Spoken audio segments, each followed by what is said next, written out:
A book with crumpled pages. What a beautiful story of aging wisdom. Wow. Let me read that again. My name is Rebecca Mbewe. I have lived experience of HIV for 25 years. My experience of living with HIV as well as menopause has been what I can say a little confusing. Sometimes it feels, wow, I'm able to reach the age of 54. And other times it's having to deal with all of those symptoms and it is not pleasant at all.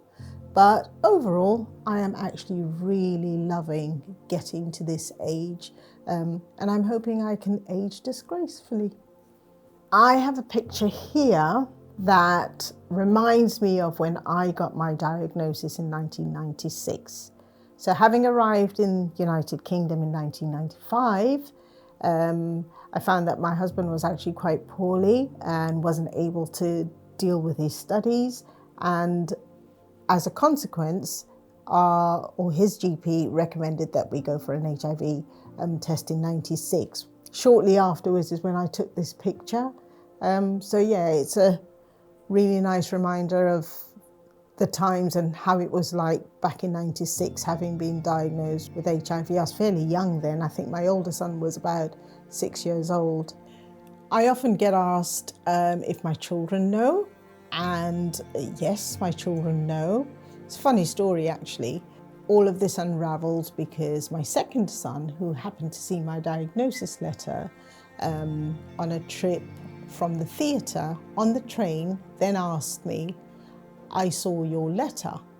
And I then asked him, well, what letter? And he said, oh, the one that says you have HIV.